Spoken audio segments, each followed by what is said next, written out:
Chapter 8, woohoo! Okay, describe how America moved from engaging in military hostilities with Britain, even while proclaiming loyalty to and declaring its independence. Even during the battles of Bunker and Breed's Hill, the colonists still didn't want to declare independence. And so they issued something called the Olive Branch Petition, where they wanted to try and work things out, but King George rejected that. England really kind of showed where they were going. They hired German Hessians, so you can just imagine those are trained, hired soldiers. So you can imagine how not very nice they were, which really showed England was going to really work to tell the colonists, where they stood. So, although the colonists considered themselves full-blooded Englishmen, it was Thomas Paine's common sense that convinced colonists, his little pamphlet that's in your book, that now is the time to part. The only good governments derive from their power from the people. That just made common sense. So, they wanted to stay loyal, but eventually that is what inspired them. Explain the principal ideals of republicanism developed by Paine and other American leaders. Colonists already were open to ideas against a monarchy. I mean, that's how they had existed for so long. They believed that this republicanism, power should flow from the people, a practice already in place in New England town hall meetings. The House of Burgesses in Virginia, even though, yeah, they're wealthy people, but still, it didn't have a king. Committees of correspondence were chosen by citizens for, men. And it worked. They traveled and they spread information.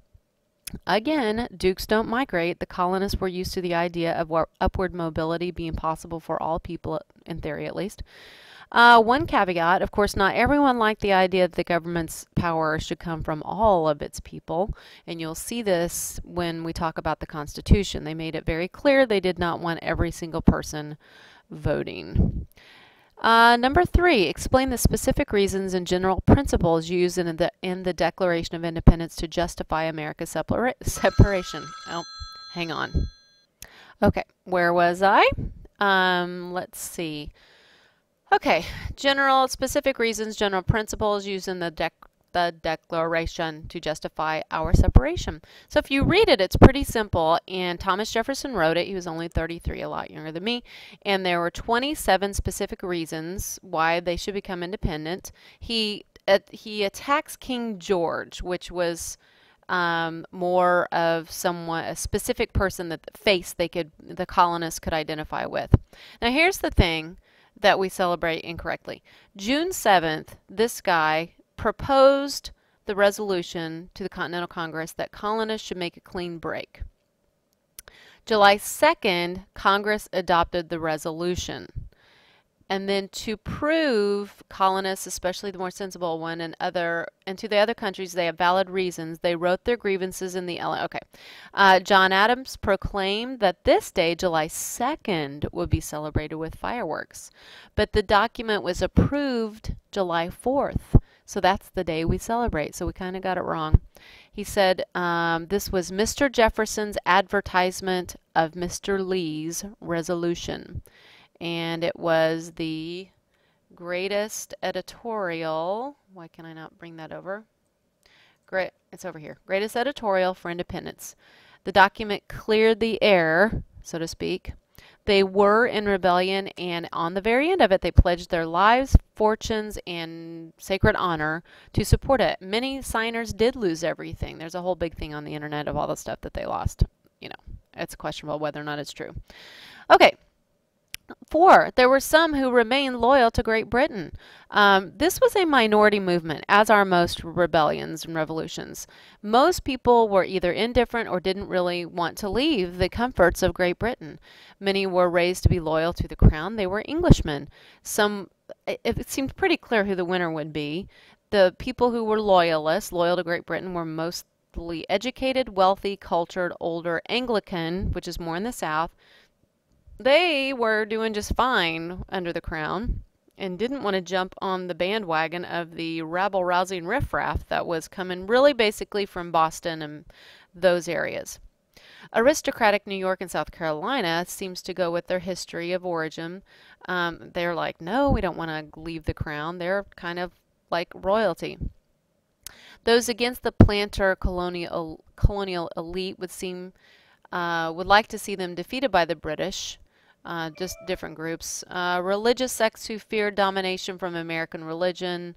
African Americans who were likely to get freedom for Great Britain. So a lot of people fled to Canada, lost their property.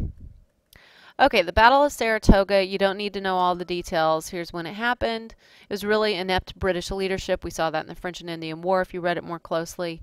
One of the greatest blunders in history. General Howe didn't go up where he's supposed to meet with General Burgoyne. I took that off. Now, what's important of this is it renewed the cause for which the colonists were fighting. The French could openly aid the colonists, and that's really why we won. And then when we do win, we signed, well, before that, we signed this alliance with France and said we would help them if they help us. Now, we're going to want to get out of that in the future. Basically, Americans kept the fight alive till 1778 or 7, and then starting in the early year. Then it was really the French who took over after that. So we kind of complain about the French a lot today, but they are the reason we won the revolution. 6. Describe the military and political obstacles Washington and his generals had to overcome before the final victory at Yorktown. Read about Benedict Arnold, that hurt morale. That's why, he's a traitor, and so you read about that. War in the South was particularly bloody. Guerrilla warfare. Colonists were fighting colonists. Nathaniel Greene County, where I'm from, showed mercy and brought some order. Remember, there were more loyalists in the South.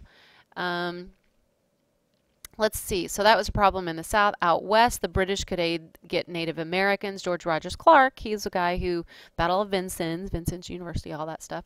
He won that. The Navy, they had privateers who still traded with the British, and so that also hurt Washington and his plan.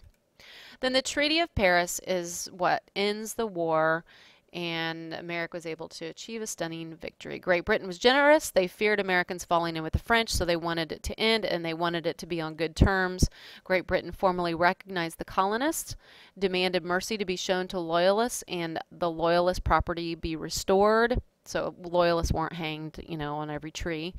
Luckily for colonists, the Whig Party was in power, and they had always been favorable to the colonists. They were in power in Great Britain, so they went easy on the colonists. We got land all the way to the Mississippi.